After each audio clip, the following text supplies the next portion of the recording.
Et bonjour à tous, j'espère que vous allez bien. On se retrouve pour notre petit rendez-vous hebdomadaire sur Senseiya Shining Soldier. On va aller parler des news de la semaine. Alors j'ai déjà fait un petit tour dedans en off et honnêtement, cette semaine, je trouve que c'est vraiment pas trop mal ce qu'ils nous ont sorti. Euh, Ça commence à bouger. Est-ce qu'on serait pas en train de se réveiller du côté de Senseiya Shining Soldier? Et honnêtement, ça fait plaisir, hein. Le jeu commence à, ça y est, le Covid est un peu passé là et ça commence à se réveiller chez Bandai, donc c'est plutôt intéressant. On va aller faire un tour tout de suite parce qu'il y a quand même des choses qui sont très intéressantes, hein. Il y a des choses qui le sont moins bien, mais il y a des choses qui sont très intéressantes. On va commencer par les invocations. Vous voyez, on a trois nouveaux portails ici. On a un nouveau portail Step Up. Je vous déconseille d'invoquer dessus. On va aller faire un tour dessus avec, pour voir un peu quels sont les guerriers en vedette. Et vous allez voir que c'est un peu éclaté au sol, hein. Donc du coup, voilà, pour faire un tour de Step Up complet, il vous faut en tout, du coup, 100, 400, 900 cristaux, 1600, 2600, 3600, 3700 cristaux. Il vous faut 3700 cristaux pour faire les 7 étapes du step up. Et les personnages en vedette, eh ben, ils sont pas très sexy, hein. Mu, Shaka, Radamante et Gemini, du coup, armure des Gémeaux noirs. Ce sont des personnages que vous pouvez obtenir gratuitement dans le portail normal avec les tickets, avec les invitations en argent. Donc honnêtement, enfin, le portail step up ici, il a aucun intérêt, quoi. Je vous déconseille d'aller claquer des cristaux dedans. Peut-être faire la première invocation à 3. Je sais pas, c'est vous qui voyez. Mais sinon, honnêtement, je vous déconseille. Ensuite, on a un nouveau personnage qui arrive, Hagen, dans une invocation en vedette. Donc Hagen, un nouveau guerrier divin qui fait son entrée sur le jeu. Il est accompagné du coup du Thor rouge ici sur la bannière. Donc Hagen qui est un personnage de couleur verte ici qui va rejoindre le combat, qui va rejoindre l'équipe des guerriers divins et on ira voir dans la vidéo analyse qu'est-ce qui fait ce personnage, est-ce qu'il est intéressant ou pas. Et du coup, il est avec, évidemment, ils nous ont remis le Thor rouge qu'on peut avoir en free-to-play, hein, dans le jeu. Ils nous l'ont remis en vedette avec Hagen. Alors, je suis moyennement fan qu'ils aient mis ce perso en vedette avec lui. Ça veut dire que bah, les deux ont le même taux de drop, en gros. On ira voir sur la bannière, mais voilà. Ensuite, ils nous ont mis du coup une nouvelle invocation ajout d'attributs, cette fois-ci pour Fenrir et Mime. Donc ils ont ajouté le rouge et le bleu pour Fenrir et pour Mime, sachant que les deux personnages étaient sortis initialement de couleur bleue. Ici, ils nous ont mis le vert et le rouge, pardon, j'ai dit le bleu et le rouge, mais non, c'est le vert et le rouge. Ils nous ont ajouté du coup ces deux couleurs pour Fenrir et Mime, donc un Fenrir vert et un Fenrir rouge et un Mime vert et un mime rouge, sachant qu'il y a un bonus de connexion qui vous permet de débloquer gratuitement le mime rouge et le Fenrir rouge. Ça vous donne 100 fragments du personnage qui vous permettent de le débloquer rang guerrier 0, donc avec un seul passif, etc. Mais qui vous fait débloquer le personnage pour la collection. Why not? On ira voir ça évidemment après. Donc on ira analyser évidemment dans la vidéo analyse des persos les quatre nouveaux ajouts d'attributs en fait tous tout simplement sur Fenrir et Mime. Ensuite, il y a un événement de classement contre Shiryu qui va faire son apparition. Attention, il arrive qu'à partir de la semaine prochaine. Donc il démarrera le 16, donc mardi prochain. Je rappelle que le dernier événement de classement qu'on a eu, pardon, c'était combat contre Seiya. Donc là, on a combat contre Shiryu et il y a des nouveautés dans cet événement de classement, des choses qu'il n'y avait pas dans l'événement contre Seiya. Il y a des guerriers, des effets de guerriers, du coup, donc des guerriers qui vont avoir des bonus dans cet événement. Je rappelle que cet événement, c'est un événement pas compliqué. Vous allez dépenser de l'énergie dans des combats contre Shiryu. Il va falloir faire évidemment finir le combat en un minimum de tours en infligeant un maximum de dégâts pour faire un maximum de score et évidemment monter dans un classement général qui est évidemment bourré de tricheurs, hein, bien entendu. On est sur Shining Soldier, hein, évidemment, les tricheurs, il y en a en PvP, il y en a également beaucoup dans l'événement de classement, on l'a vu lors du dernier événement de classement combat contre Seiya, il y avait des gens qui faisaient un nombre de points faramineux, ce qui était impossible avec ce qui était strictement impossible en fait tout simplement avec l'endurance qu'on pouvait dépenser. Donc évidemment, n'essayez pas de tryhard le top classement, vous ne battrez jamais un tricheur dans tous les cas, mais ici ils nous ont mis des personnages du coup avec des effets bonus. Donc vous allez avoir Aiolia, Gemini Noir, du coup Hagen, Thor Rouge, le nouveau Fenrir, enfin les deux nouveaux Fenrir vert et rouge et les deux nouveaux mimes vert et rouge et le Yoga Renaissance vert et pour finir le Seiya. Du coup, première phase rouge ici qui vont avoir différents bonus. Alors c'est du coup va y avoir un effet de combat et un effet de score sur chacun des persos. Et en fonction du perso, vous n'allez pas avoir la même chose. Par exemple, ici on voit qu'Aiolia GC fera 40% de dégâts supplémentaires dans les combats de l'événement de classement et vous permettra d'augmenter votre score final de 10%. A contrario, Gemini lui fera 30% de dégâts supplémentaires mais augmentera de 20% votre score. Donc voilà, il va falloir utiliser des personnages du coup comme ça dans l'événement de classement. Ils ont une petite marque, vous allez voir, on ira voir dans la liste des personnages, ils ont une petite marque sur leur icône qui indique que ce sont des personnages qui sont boostés dans l'événement de classement. Donc voilà, je vous invite évidemment à faire un tour ici, regarder un peu les personnages qu'il y a dans les personnages bonus et du coup regarder les bonus qu'ils apportent. Je ne sais pas si les bonus sont cumulables pour l'instant, du moins le bonus de score, je ne sais pas s'il est cumulable. Donc ça on verra évidemment la semaine prochaine quand l'événement de classement démarrera. Voilà, donc il y a du coup cette nouveauté, ce qui sont les guerriers bonus du coup dans l'événement de classement. Il y a également d'autres nouveautés par rapport au combat contre Seiya. Donc du coup, comment jouer à l'événement de classement? Il y a du coup trois classements dans cet event. Donc il y a le score total qui lui comptera, qui est le classement en fait que vous allez avoir à la fin de l'événement. Donc l'événement va durer une semaine du 16 au 23. Et du coup, vous allez avoir un classement global qui va cumuler tous les points que vous aurez fait durant la semaine. Vous allez avoir un classement quotidien, donc un classement qui va se jouer sur 24 heures. Donc il va falloir faire le plus de points évidemment en une journée. Et il va y avoir un classement quotidien. Et il va y avoir un classement des meilleurs scores, du coup, classement qui se base sur le score maximum obtenu dans un combat, tous les niveaux de difficulté rang X inclus. Donc c'est celui qui a fait le plus gros score sur un combat. Et ben voilà, il va y avoir un classement également de ça. Donc trois classements, potentiellement trois récompenses différents. Du coup, ça va vous donner pas mal de récompenses. L'ancien événement de classement donnait également pas mal de récompenses, mais ici on va en avoir un peu plus vu qu'il y a le score quotidien en plus et le meilleur score en plus. Dans le dernier event, on avait que le score total. Donc évidemment, en remportant des combats dans l'event de classement, vous pouvez obtenir un score. Et ce score, évidemment, ça va varier en fonction évidemment de la difficulté. Plus la difficulté du combat est élevée, plus vous allez gagner plus vous allez faire de score. Et évidemment, ça varie en fonction du nombre de tours effectués, des dégâts infligés. Donc voilà. Le score obtenu en fonction de votre style de combat, plus le nombre de tours effectués est faible et les dégâts infligés élevés, plus il est élevé. Il va falloir infliger un gros nombre de dégâts en un nombre de tours élevé. Donc pour ça, on verra la semaine prochaine. Évidemment, j'irai faire des teams pour faire un maximum de dégâts justement. J'irai travailler sur des équipes à vous conseiller en essayant de mettre un maximum de persos free-to-play dans ces équipes. Du coup, visez le meilleur place au classement de score total. Donc ça c'est le classement global à l'événement qui se déroule du coup sur une semaine. Vous allez pouvoir avoir des équipements légendaires du dragon, donc le casque, cape, cuirasse et gantelet. Du coup donc 4 parties du dragon, sachant que je pense que les deux autres étaient déjà disponibles dans les événements. Concernant les équipements légendaires, j'ai fait une vidéo pour en parler justement. Pour moi, je trouve que c'est pas rentable à l'heure actuelle les équipements légendaires, mais si ceux-ci nous sont donnés gratos, évidemment on prend, il n'y a aucun problème là-dessus. Mais voilà, attention avec les équipements légendaires. Mon avis personnel, c'est pas l'avis de tout le monde, mon avis personnel, c'est que pour l'instant les équipements légendaires c'est pas super rentable par rapport à des équipements de niveau 75 et on va voir que ça va l'être encore moins car il y a une nouveauté dans le jeu qui est arrivée ce matin qui va rendre un peu ces équipements légendaires un petit peu obsolètes par rapport aux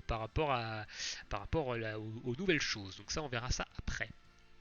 Du coup, obtenez un titre en récompense pour vos combats acharnés. Donc voilà, donc si vous êtes premier, vous avez champion du dragon. Si vous êtes entre la 2 et la 10e place, vous êtes courageux du dragon. Si vous êtes entre la 11e et la 100e place, vous êtes loyal du dragon. Et si vous êtes au-delà de la 100e place, vous êtes personne.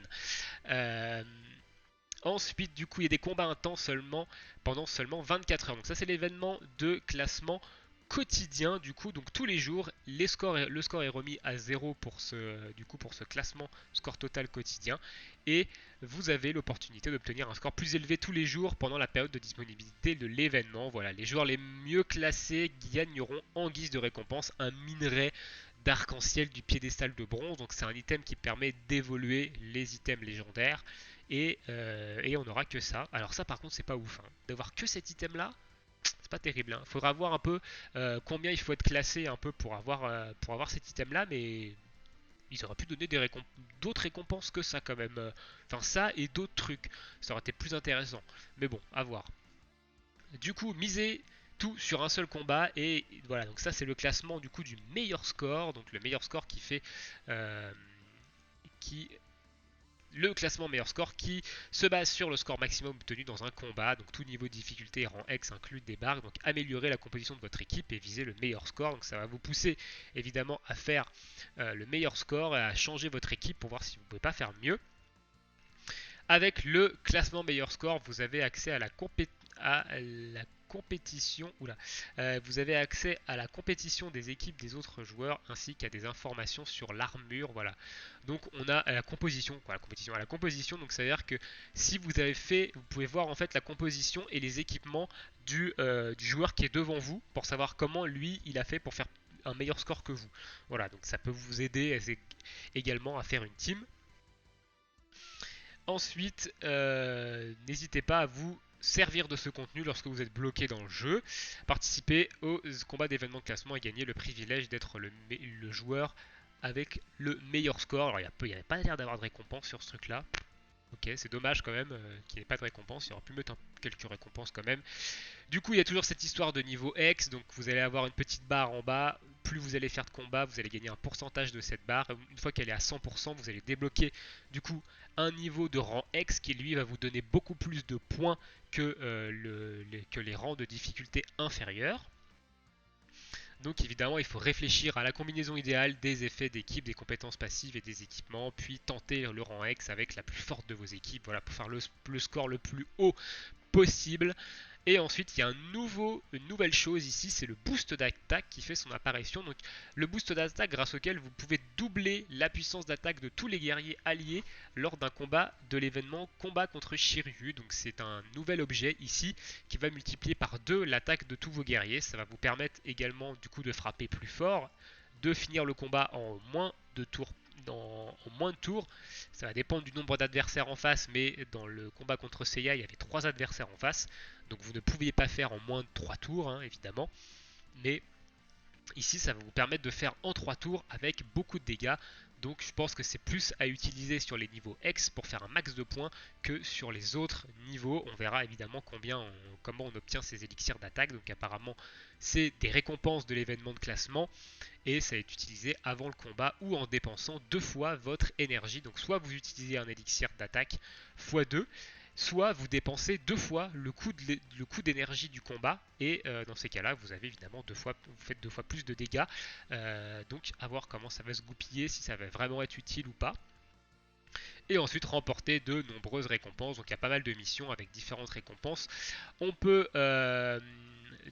du coup, en terminant les missions quotidiennes, vous pouvez non seulement obtenir l'élixir d'attaque, mais aussi 50 pierres galactiques tous les jours. Donc tous les jours pendant 7 jours, on va avoir 50 pierres galactiques, ce qui est pas mal. Hein. Ça fait 250 pierres galactiques. Attends. Ah non, je dis de la merde, 350. 350, hein, 7 x 5, 35. Merci Captain Obvious. Du coup, 750 350 cristaux, et en terminant les missions de défi vous pouvez obtenir jusqu'à 600 cristaux. Donc 350 plus 600, on est quand même sur du 950 cristaux. Mais que se passe-t-il sur Senseiya Shining Soldier? Sont-ils devenus un peu généreux en cristaux? Wow, 950 cristaux, presque une multi en une semaine. Incroyable. Alors attention, faut pas se leurrer, hein.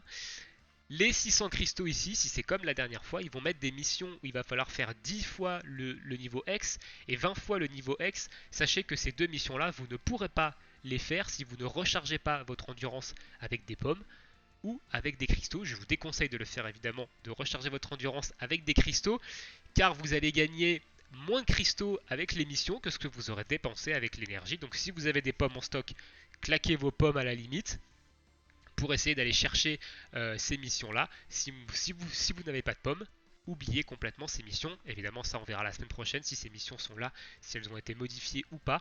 Mais si c'est comme l'ancien event de classement, attention, il y a quand même 200 cristaux que vous ne pourrez peut-être pas aller chercher. Donc on est plus sur du 400, 350, plus sur du 750 ici. Mais 750 cristaux, c'est du jamais vu sur le jeu. Ok, donc voilà pour l'événement de classement qui démarre la semaine prochaine. On a également un nouvel événement de farming de tablettes. On commence à y être habitué maintenant, ces farming de tablettes. Je crois qu'on va s'en taper toutes les semaines. Au début, j'avais peur que les deux events en fait soient en même temps. Alors ils sont bel et bien en même temps, sauf que l'event de farming de tablettes démarre aujourd'hui et dure 2 semaines, et l'event de classement lui démarre la semaine prochaine et dure 1 semaine. C'est-à-dire que les deux événements ici vont se chevaucher pendant 1 semaine, farmer un maximum de tablettes cette semaine. Parce que la semaine prochaine, l'événement de classement va vous demander énormément d'endurance, endurance que vous n'allez pas pouvoir utiliser pour farmer des tablettes. Donc profitez de cette semaine-là pour farmer un max de tablettes, car la semaine prochaine, si vous faites l'événement de classement, vous ne pourrez pas farmer de tablettes. Ça, je trouve ça dommage, qu'ils mettent à cheval ces deux événements qui demandent énormément d'endurance en même temps, parce que du coup, va falloir faire un choix. Évidemment, le choix, il est tout fait, il va falloir faire l'event de classement qui offre beaucoup plus de récompenses que ça. Donc profitez de cette semaine-là avant le démarrage de l'event de classement pour farmer un maximum de tablettes. Donc du coup on a l'assaut des guerriers divins qui fait son apparition ici, on va devoir farmer des tablettes glacées 2. Et il y a un niveau supplémentaire, donc il y a 5 niveaux, chaque niveau rapporte à peu près 60 cristaux. Donc vous avez 300 cristaux à récupérer, alors attendez. 5 x 6, 30, oui, c'est ça. 300 cristaux. J'ai eu un doute là. 300 cristaux, je crois. Attendez, waouh, les mathématiques, c'est pas automatique le matin. 1, 2, 3, 4, 5. Il y a 60 cristaux par niveau. 5 x 6, 30. Donc c'est ça, 300 cristaux. Voilà, 300 cristaux à aller chercher, du coup, via les défis des différents combats. Et vous avez évidemment 100 cristaux quand vous finissez toutes les missions. Donc vous avez 400 cristaux à aller chercher dans cet assaut des guerriers divins. C'est quand même plutôt pas mal, 400 cristaux on prend, évidemment, vu le peu de cristaux qu'il y a de temps en temps sur le jeu. On prend, la semaine prochaine on aura encore des cristaux avec l'événement de classement, donc là on commence à avoir pas mal de cristaux. Les cristaux commencent un peu à monter, on commence à avoir un peu plus de cristaux à farmer, donc c'est ok. C'est ok. Du coup, il y a un équipement légendaire, évidemment, une nouvelle pièce du dragon ici, donc les gantelets, je crois, les bottines, je crois qu'on les avait déjà, les bottines, ou alors il y en a deux. Ici, je crois que c'est... non, les bottines, on les avait déjà. Donc il y a le gantelet qui du coup fait son apparition. Moi, je les prendrai pas. Les équipements légendaires, je vous laisse aller voir la vidéo là-dessus si vous voulez savoir pourquoi je ne touche pas aux équipements légendaires. Et voilà, donc du coup il y a un nouveau marché également. Donc le marché, je vais dévaliser surtout les étoiles pour les constellations parce qu'on va en avoir besoin. Et oui, il y a eu une petite amélioration qui est arrivée ce matin, qu'on ira voir après, mais on va avoir besoin des étoiles. Donc il va falloir aller farmer d'étoiles. Donc voilà, donc l'émission qui vous donne 100 pierres galactiques. Donc ok. On a également des missions de célébration de l'event de classement qui sont elles-mêmes disponibles aujourd'hui. Elles ne sont pas disponibles à partir de la semaine prochaine. Elles sont disponibles du coup de aujourd'hui jusqu'à la semaine prochaine. Donc vous avez une semaine pour les faire, qui va vous permettre de débloquer le yoga du signe Renaissance à rang guerrier 6. Donc vous avez 200, 400, 600, 800, 1000, 1200 fragments du coup du yoga, donc qui vous permettent de le passer en guerrier 6. Et vous avez quelques petites récompenses également en plus, donc des miroirs de bronze, des miroirs d'argent pour débloquer les skills, des potions d'XP, etc. Mais vous n'avez pas de cristaux malheureusement. J'aurais aimé qu'il y ait quand même quelques cristaux, mais bon. Qui vous permet, donc ça vous permet en fait de passer du coup yoga niveau 100. Voilà, tout simplement. Ici le bonus. Donc pourquoi pas, on ira faire l'analyse du personnage dans la vidéo analyse des persos. Donc ok, donc là on a un nouveau personnage free-to-play, donc un nouveau personnage Renaissance à aller chercher. Il y a également une célébration du coup des 100 jours de jeu, alors on est à 105 jours, enfin moi je suis à 105 jours de jeu, eux ils 100 jours de jeu. Euh, du coup qui va vous permettre de débloquer Fenrir rouge, donc le nouveau, et le mime rouge, donc le nouveau. Ça vous donne 100 fragments, ça vous permet juste de débloquer le perso, il les rend guerriers 0, etc. Mais bon, c'est pour la collection. Donc why not, ça nous donne 200 cristaux au bout du 7ème jour. Donc là on a 200 cristaux en plus, donc on est déjà à 600 cristaux hein, pour la mage quand même, ce qui est pas mal. Ok, donc voilà tout pour cette petite annonce de célébration. On a de l'histoire, on a des nouvelles histoires, sauf que problème, évidemment l'histoire ça coûte de l'endurance. Là on va être monopolisé cette semaine par l'event de farming des tablettes, et la semaine prochaine ce sera l'event de classement. Donc on n'a pas trop de répit en termes de farm d'endurance pour aller faire l'histoire. Moi-même j'ai même pas fini la dernière histoire qu'ils ont débloqué parce qu'on a des events de farming de tablettes toutes les semaines maintenant, donc c'est compliqué d'aller faire de l'histoire, mais mise à jour de l'histoire, du coup il y a des nouvelles histoires, donc il y a eu une mise à jour dans l'histoire des arcs des 12 maisons, où ils ont ajouté des combats du coup sur le niveau de la maison de la Vierge, et ils ont ajouté du coup une nouvelle histoire, donc la maison des poissons, où on va sûrement pouvoir farmer Aphrodite des poissons verts, du coup l'Aphrodite qui était dans le jeu de base, qui devient du coup un personnage free to play, même s'il l'est déjà parce qu'on peut le dropper avec les tickets, avec les invitations en argent. Donc du coup ajout de ça dans l'arc des 12 maisons, également ajout d'histoire dans l'arc d'Hadès. Donc voilà, si vous aimez, si vous voulez continuer l'histoire et que vous voulez prendre du temps pour continuer l'histoire, vous avez une petite mise à jour de l'histoire.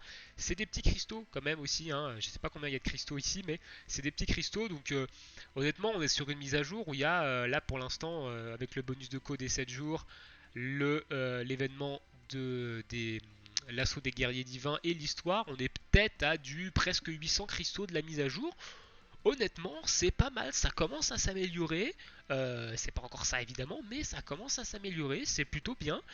Donc, on peut espérer que le jeu est en train de remonter la pente doucement. Donc voilà, sachant qu'ils ont annoncé, je rappelle, le demi-anniversaire fin août, on peut s'attendre à ce qu'il y ait des choses que le jeu commence à vraiment bouger, commence à vraiment décoller et avoir un jeu qui devient un jeu de qualité. Donc à voir. À voir, à voir. Ensuite, également, donc la notification de fin de maintenance qui vous indique ce qui a été ajouté, ce qui a été retiré.